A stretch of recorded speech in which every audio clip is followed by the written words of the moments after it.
Rishos, my parents, my dear beloved aunts and uncles, Rabbanim, Chashuvim that were mentioned, and the entire extended family of the community and the Young Israel YIKGH Hills. Tonight, we are paying tribute to the eternal bond that exists between the Schoenfeld-Schindlerheim family and the Young Israel YIKGH Hills that has been one of the most enduring and impenetrable relationships in the history of the rabbinate. This Makom Kadosh, this special place where we all grew up, our families. My bris was right here where I'm standing now. My brothers laying here, their bar mitzvah parshas. We had our ofros, our sheva brachas. We named our children, some of them here. I remember the first week that I was a chassan, I brought my kala to sit next to the regal queen of the Young Israel YIKGH Hills, Grandma Aleh HaShalom, as she sat in the front seat with her knitted siddur top, and I was so proud. And of course, more recently, we had the sad occasion to say goodbye to our grandparents from this place, from this special Makom Kadosh.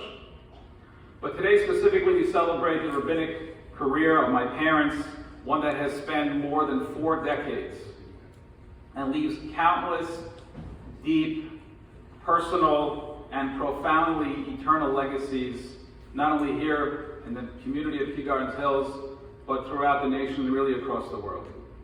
Tonight I am here, I was asked to speak as a child, as the rabbi's son, a role that I have had my entire life. I don't ever remember a time that I wasn't the rabbi's son. For me, and I spoke to my siblings, and I know that they all feel the same way, this was nothing but a privilege. It was an honor. Some people speak about the pressures of being the rabbi's son. I felt, and to this day feel, like a prince, like a member of the royal family. And as a son, and as the oldest, having been around the longest, I was also privileged to see the rabbinate from the other side of the pulpit. And speaking of my parents, there are so many words that I could use to describe my father's approach, not only to the Rabbanos, but to life, to the world, to everything around him. An ish emes, profoundly ish emes, who's deeply pained and troubled by anything that is sheker or even has a hint of falseness to it. A man of great passion, of care and devotion. But I think it is one word that would define the rabbinic career of my parents. It would be growth. A rabbi has to make difficult decisions. The rabbi is a spiritual leader. Sometimes he has to say no when the person really wants to hear yes. Occasionally a person will not even take yes for an answer. Sometimes a rabbi is put in a difficult position. And throughout the more than 4 decades in the Rabbanos, my father has navigated countless scenarios, a few of which I was able to witness, and most of which I'm sure I have not. The role of the Rebbitzin is different. The Rebbitzin can be and is and has been nothing but love. The Rebbitzin doesn't have to paskin shilas. The Rebbitzin doesn't have to give musar. The Rebbitzin doesn't have to tell you can't do what you want to do. The Rebbitzin can live her life by doing nothing other than showing love to the tzibur. And that is what my parents' model was. That's what it was since I was a little kid and to this day. And my Uncle Ari, at the end of his remarks, spoke so beautifully about my mother. And I remember a particular time when I was a very little boy living in Lakewood, and the discussion came up among my parents about moving to Staten Island. It was a big move, very difficult decision. And I overheard my mother say to my father, "I would follow you to the moon if that's where you went." My father's career began in Twin Rivers. He was appointed the rabbi of a very small hodgepodge of unaffiliated Jew and a handful of Holocaust survivors, a young man, approximately, by my count, about 27 years old. Came with great challenges. A young Lakewood Kollel, young man, at times there were one particular survivor I remember who was giving him a run for his money, and my father dealt with him so lovingly and respectfully, while at the same time keeping to his principles. But in the years in Twin Rivers, my father started a program called Partners in Torah. Partners in Torah, which connects more and less affiliated Jews with each other In 2015, Partners in Torah, which is now a national organization, honored him as a founder. They gave him the Founders Award. At that time, 7 years ago, there had been 60,000 partners in Torah paired. Because of the brainchild, the work, the inspiration that my father, as a young kollel, part-time rabbi in Twin Rivers, had. That was the growth. Continues to this day all across the nation of people who don't even know that they owe their spiritual growth and what they have to a young Lakewood, newly minted part-time rabbi in a small town in Twin Rivers, New Jersey. After Twin Rivers, we moved to Staten Island. My father became the Rav of a shul known as Congregation Beis Yehuda. It was a tiny little shul in the basement of an old man. And within a very short period of time, the shul in Staten Island exploded. We moved into new quarters. The place was packed. It was the place to be. We had a Sephardi minyan that opened in the basement of that shul that had no connection to us other than the fact that they were Jews who wanted to daven the way they did. And they were helped and they were nurtured and they were nourished by my father as the rabbi of the shul until they were able to stand on their own. A lesson, a lasting lesson that he took from my grandfather, Zichrono Livracha, who so legendarily did nothing but encourage quote-unquote competition in his neighborhood. As long as there were Jews who wanted to come to shul to daven and wanted to come to shul to learn, it didn't matter where, whether it was in his shul or elsewhere, they were welcome and encouraged. And in Staten Island, my father introduced the C program, a program which is now very popular. It was unheard of at the time, certainly in Staten Island, where yeshiva boys from the yeshiva of Staten Island would come to the neighborhood in the summer and learn with local people. A small little shul that to this day, 31 years later, is still referred to as Rabbi Schoenfeld Shul, despite the fact that we spent only 6 years there, became a spiritual epicenter in Staten Island. And from there we moved in November of 1991 here to the Young Israel of YIKGH Hills, where my father cemented his legacy.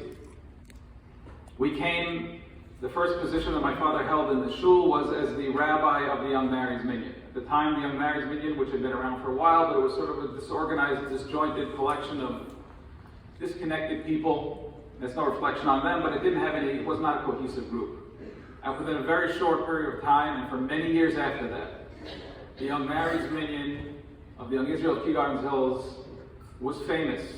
It was packed, it was popular. There was Ruchnius and there was Gashmius, there were Shiurim and there were parties, and the Hakafos were legendary, and the Purim parties, and everything that came about it. It was vibrant and it was alive, and all of that growth was because of the time and the effort that my parents put into it.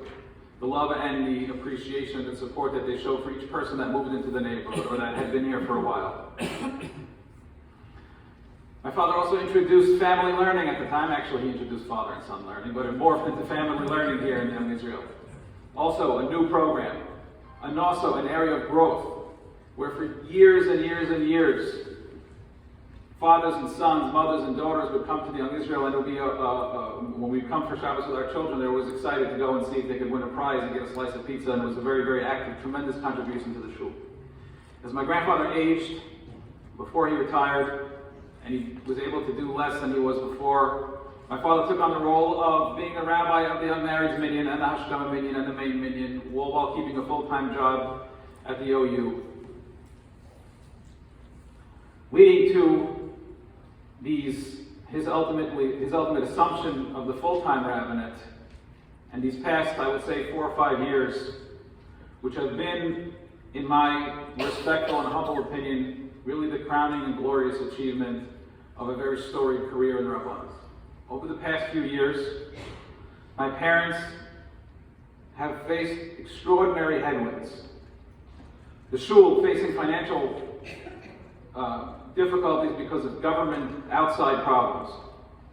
And together, as my uncle mentioned so beautifully, my parents, but together with their siblings, with extraordinary mesiras nefesh, they undertook the monumental task, years in the making, of lovingly and gently guiding my grandparents to their very soft and final and gentle landing, to the point where my grandfather took his last breath in his own bed in his own bedroom, Misas Nishito. More recently, the shul, as the neighborhood and as the world at large, has had to deal with, and we still deal with, COVID and everything that came with it. For a Rav presented shilas that Rabbanim haven't been asked since the bubonic plague. Challenges, hashkafic, halachic, emotional, pain, fear. It required skill, it required care, it required wisdom to persevere. All of this while, over the past 2 years, my father dealing with his own personal difficulties, never allowed for a moment, never allowed that to get in the way of doing everything he was humanly possible and capable of doing. The key to the success of my parents here in the community is, as a few speakers have already mentioned, my father's devotion and extreme insistence on emes. Through that, through the unqualified and unequivocal and unconditional love that my mother has shown to so many people here today, previously with us in this community, we have been able to witness, me, my brothers and sisters, from the other side of the lectern, what it means to be an Eved Hashem and an Oseg B'tzarchei Tzibur Be'emunah. We've been able to witness what it means to be Mekayim, the mitzvah of Kibud Av Va'em, in its most intensely pristine and effective form. The Gemara, the Sanhedrin says, whoever teaches Torah to his friend's child, it's as if he gave birth to him. What does that mean? When you have a child, even if you don't know that child, there's a part of you, there's a genetic component of you there's DNA that's in that child. And if you come back 1,000 generations later, and you test the DNA of that descendants, there will be a piece of you that's still in there. That's what the Gemara means when it says Kilu Yoldo. It means when a person who teaches Torah to another person who teaches Hashkafa, Hadracha, Halacha, Musar, whatever it may be, they leave a piece of them in that person. And their children and their grandchildren, their great-grandchildren, forever and ever. They have that baked into their cake, into their genetic makeup. Is that lesson, is that impact that their teacher had? My parents, as they begin the next phase of their life, and I am assure you that you have not heard the last of them, they leave an everlasting legacy with all the people that they loved, all the people that they cared for, all the people that they taught, that they will continue to love and care for, and continue to teach. But above all, I must say that as lucky and as blessed as this tzibur, as this community, as this kehillah has been and is to have the ki'ilu yaldo of my parents, as if they had born them, their children, we are the ones who are most truly blessed. As their influence and their hashpah has molded us, just as their parents' influence and hashpah molded them. The Buchsbaums, the Schoenfelds, are so much a part of who my parents are. They are so much a part of who I was, who I am. Our children, their grandchildren, and I know are their great-grandchildren. At least one of them is here tonight. And so the Ki'ilu Yoldo applies to the community, but for us, the children, we are even so much more blessed that in addition to the lessons that we have, in addition to everything that they've instilled upon us, we are part of them literally, figuratively, in every single way. May we as a tzibur, may we as a family, continue to grow, to gain, and to internalize their lessons, their teaching, their love, and their guidance. And from merely observing their way of life, together in good health, for many, many years to come, Ad B'Yisrael Tzedek, from here we may amen.